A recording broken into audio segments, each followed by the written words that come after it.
Hey, welcome to today's devotional. What I want to discuss today is history. Is history important? What does Scripture say about it? One thing that's become clear to me is that I don't think history gets the same treatment, the same attention in education today as it did when I was growing up. It seemed like I had some kind of history every year. World history, American history, European history, and it seems to be somewhat de-emphasized today.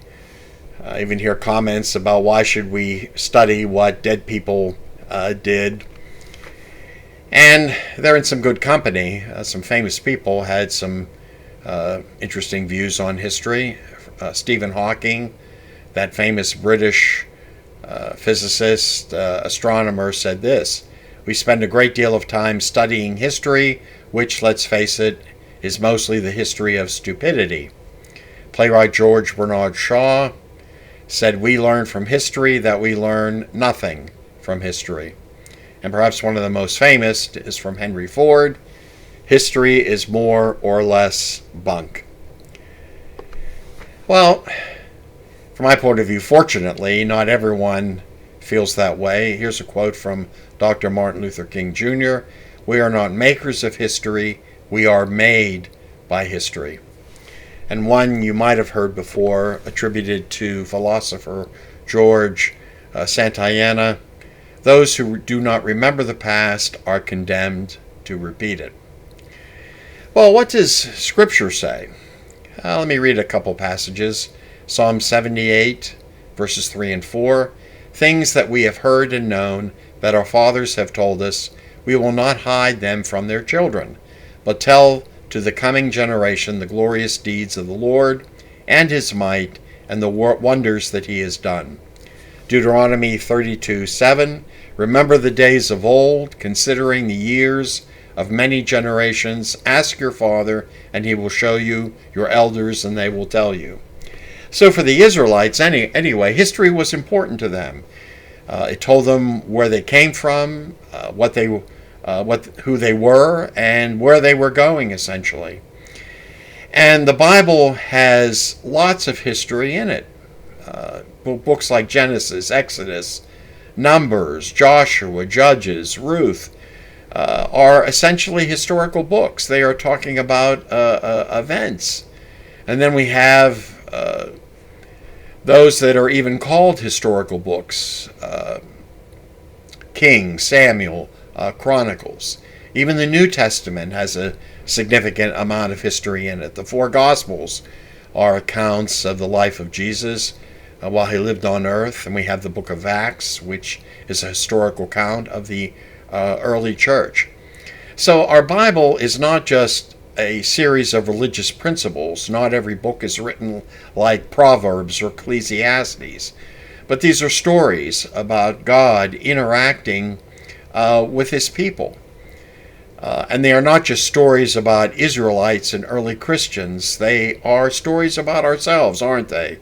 That when we see how Israel, despite God's blessing on them, continually deserted God, disobeyed God, fell from the faith, went after other gods. This is our story as well, is it not? We have been faithful. We have been disobedient to God as well. But I think Scripture esteems history, not only in those passages I read, telling Jewish parents to make sure that their children understood the events of the past. But listen to this from 1 Corinthians 10. Paul is talking about how God and Israel related, God blessing them, they're falling away, God wooing them and judging them to bring them back. And he says in verse 11, "Now all these things happened to them as examples, and they were written for our admonition, upon whom the ends of the ages have come." So these stories in Scripture are not just interesting stories, just to tell us what God has done, but they're for our admonition, warning, advising us, teaching us about God and the life that we are to live. And so we understand the principles of our faith often by seeing how God operated throughout history. Listen to this from Job 8:8-10. For inquire, please, of bygone ages, and consider what the fathers have searched out. For we are but of yesterday, and know nothing, for our days on earth are a shadow. Will they not teach you and tell you and utter words out of their understanding? And here we see how critically important history is. That it gives us understanding. It roots us, where we are today. We understand, the issue of sacrifice and Jesus Christ through the life of Abraham and his almost sacrifice of Isaac. When we see the Israelites delivered from their slavery in Egypt, we understand this points to our deliverance from our slavery in sin.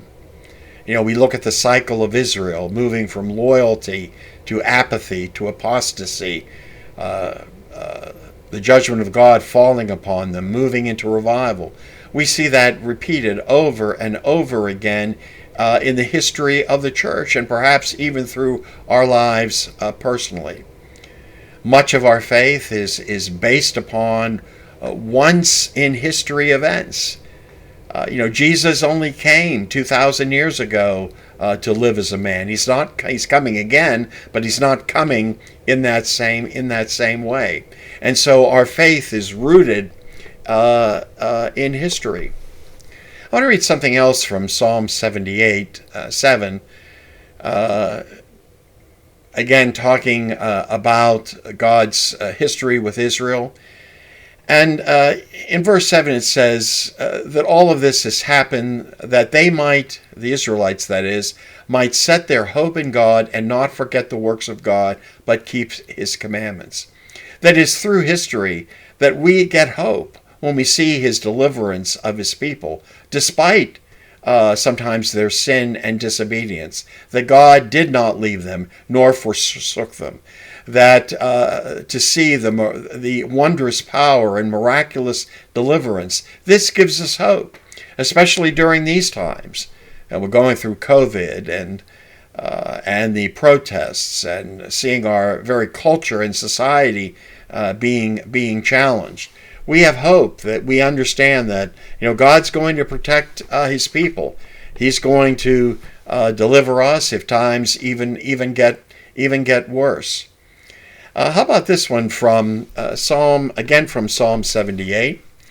The children of Ephraim, being armed and carrying bows, turned back in the day of battle. They did not keep the covenant. They refused to walk in his law and forgot his works and his wonders that he had shown them.